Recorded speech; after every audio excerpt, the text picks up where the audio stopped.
1945 کے جو 2 nuclear weapon drop ہوئے اس کے اثرات آج تک وہاں موجود ہیں. تو ہم نہیں چاہتے کہ جنگ ہو، لیکن اگر ہمیں مجبور کیا جائے گا تو پھر ہم اس کا اسی طرح جواب دیں گے جیسا ہم نے اس سال مئی میں ان کو دیا تھا. لیکن سر بھارت بھی تو باز نہیں آ رہا نا، ان کی جانب سے تو پھر وہی کیا گیا جس کے بارے میں سب کو علم تھا کہ وہ فالس فلیگ آپریشن کرے گا، اور پھر دہلی حملوں میں ہم نے دیکھا کہ انہوں نے یہ ثابت بھی کیا، اور اب پاکستان پر الزامات لگائے جا رہے ہیں. بہار کا الیکشن بھی ہے مودی سرکار کے خلاف، تو ان کی اپنی اپوزیشن اور صحافی بھی سوال اٹھا رہے ہیں کہ ان کی تاریخیں جب بھی انتخابات ہوتے ہیں یہ کوئی نہ کوئی فالس فلیگ آپریشن کر لیتے ہیں. آپ کیا سمجھتے ہیں کہ اس فالس فلیگ کو بنیاد بنا کر کیا بھارت پاکستان کے خلاف براہ راست کوئی جارحیت کر سکتا ہے؟ جی بالکل کر سکتا ہے. اس امکان کو بالکل ہمیں جو ہے مسترد نہیں کرنا چاہیے، اور جس طرح کی ان کی سوچ ہے اور جس طرح کی باتیں سننے میں آ رہی ہیں وہ اگر کریں گے تو اس دفعہ وہ کوسٹل ایریا میں یا ہمارے صدرن پارٹ میں وہ اٹیک کرنے کی کوشش کریں گے، اور ہمیں اس کے لیے بالکل تیار رہنا چاہیے. اور اللہ کا شکر ہے ہماری نیوی، ہماری فضائیہ اسی طرح تیار ہے جس طرح ہم نے نارتھ میں آرمی کے ساتھ مل کے ان کو جو ہے شکست فاش دی. سر پاکستان نے حال ہی میں ہی ایک ہائپر سونک میزائل کا ایک بڑا کامیاب تجربہ بھی کیا ہے، اور بتایا یہ جاتا ہے کہ یہ اتنا تیز ہے کہ چند منٹوں میں کابل اور دہلی تک جا سکتا ہے. آپ اس حوالے سے بتائیں کہ اگر بروقت ضرورت اس کو استعمال کیا جائے تو اس کی رینج اور وقت کیا ہوگا دہلی اور کابل پر جا گرنے کا؟ کہ یہ ہائپر سونک میزائل تو ایک لیٹسٹ جو چیز آئی ہے نا، جو پہلے ہماری انوینٹری ہے شاہین 1 2 3 اور پھر دوسری سیریز کے بے شمار، یعنی لانگ رینج 2500 کلومیٹر سے لے کے تو 1000 کلومیٹر سے کم رینج والے جن کے اندر ہر طرح کا وار ہیڈ لگ سکتا ہے. الحمدللہ ہماری میزائل ٹیکنالوجی بھارت سے بہت بہتر ہے، ہماری انوینٹری ان سے کہیں اچھی ہے، اور ہمیں کسی قسم کے اس کے بارے میں کوئی ایسی تشویش نہیں ہے. اور ہم نے اس کا مظاہرہ بھی کیا اسی حالیہ جنگ میں جب ہم نے ان کے S-400 کو اپنے خطف میزائل سے ہم نے ان کو ہٹ کیا. سر پاکستان کے پاس جو دفاعی ٹیکنالوجی موجود ہے اس میں تو پاکستان نے اپنے سے 5 گنا بڑے دشمن کو شکست دے کر دنیا کو دکھا دیا ہے، مگر مزید ایسے کون کون سے میزائل اور فضائی ٹیکنالوجی ہے جو پاکستان کو مستقبل میں حاصل کرنی چاہیے، خاص کر روس، ترکی اور چین سے، جو ایڈوانس بھی ہو اور پاکستان اس وقت جن حالات میں ہے وہ اس میں وہ کارگر بھی ثابت ہو؟ دیکھیے میزائل ٹیکنالوجی میں ہماری اپنی جو انڈیجنس پروڈکشن ہے الحمدللہ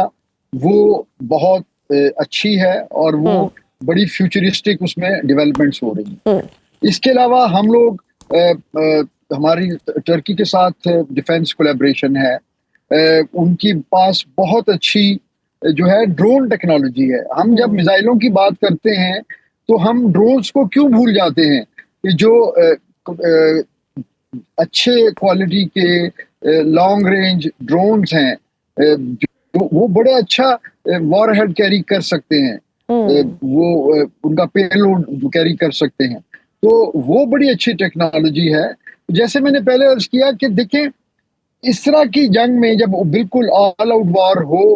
تو اس میں ہر طرح کے ٹارگٹ کو انگیج کرنے کے لیے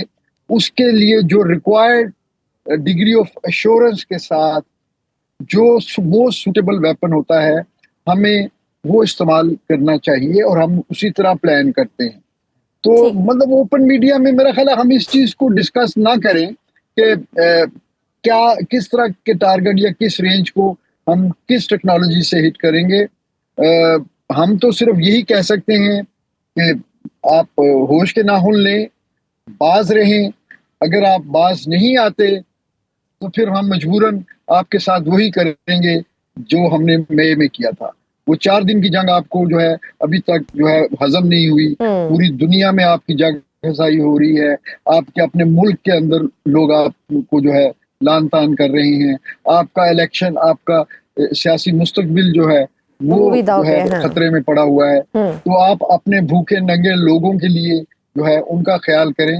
جنگی جنون سے نکلیں. کوئی ایسی کمٹمنٹس دے کے آئے ہیں جس کے بدلے میں ان کو یقیناً کوئی مالی فائدہ جو ہے وہ یا تو ہو گیا ہوگا یا ان کو را کی طرف سے پرومس کیا گیا ہوگا. اس کے بعد سے آپ دیکھیے کہ وہ کس قدر جو ہے شدت سے اور تواتر سے انہوں نے سب سے پہلے تو پاکستان کے بارڈر پہ اٹیک کیا، پھر جب پاکستان نے ریٹیلیٹری سٹرائکس کی تو انہوں نے سیز فائر مانگا، ہم نے سیز فائر دے کے مذاکرات کی پیشکش قبول کی، اس میں بھی دوحہ میں ان کو کچھ اعتراضات تھے، ہم نے وہ اس کے اوپر بھی بہت زیادہ فلیکسیبلٹی دکھائی، لیکن اس فلیکسیبلٹی کو یا ہمارے اس امن کی خواہش کو وہ اب ایکسپلائٹ کر رہے ہیں انفارچونیٹلی. اور میرا خیال ہے پاکستان ایک الحمدللہ ایک بڑی ملٹری پاور، ایک بڑا ملک ہوتے ہوئے ہمیں ان کے ہاتھوں بلیک میل نہیں ہونا چاہیے اور ہمیں ان کو منہ توڑ جواب دینا چاہیے. سر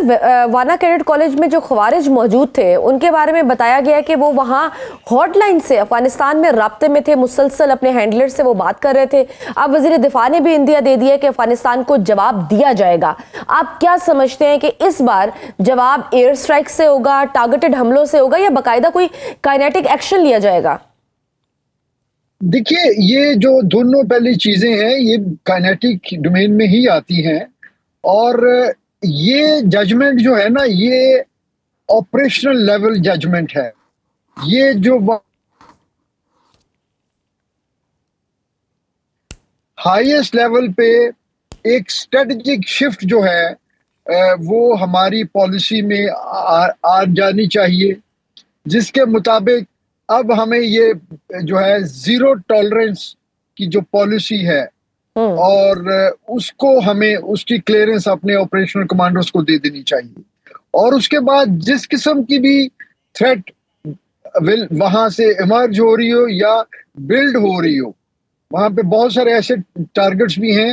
جہاں پہ ہمارے پاس انٹیلیجنس انفارمیشن ہوگی، اس کو ویریفائی کیا جائے اور وہاں پہ اسٹرائک کیا جائے تاکہ وہ دوبارہ یہ جرت نہ کریں. لیکن یہ ایک حصہ ہے آپریشنز کا، چونکہ یہ ایسیمیٹرک وار ہے تو وہ ہمارے سافٹ ٹارگٹس کی طرف آئیں گے، جس کا کہ پہلے بھی احتمال تھا اور کل کی پچھلے 24 گھنٹوں میں یہ چیز کنفرم بھی ہوئی کہ انہوں نے یہاں ڈسٹرکٹ کورٹس میں اسلام آباد میں ہٹ کیا، اگرچہ وہ اندر نہ جا سکے لیکن بہرحال کافی بڑا نقصان ہوا. اور دوسرے انہوں نے جیسے کہ آپ نے خود فرمایا کہ وہ APS-2 کرنے کی کوشش کی ہمارے وانا کیڈٹ کالج پہ. تو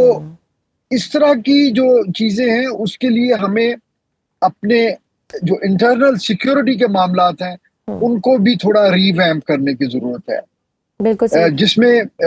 بریفلی میں یہ کہوں کہ اس میں ضلعی انتظامیہ، تمام انٹیلیجنس ایجنسیز کی آپس میں ریئل ٹائم انٹیلیجنس شیئرنگ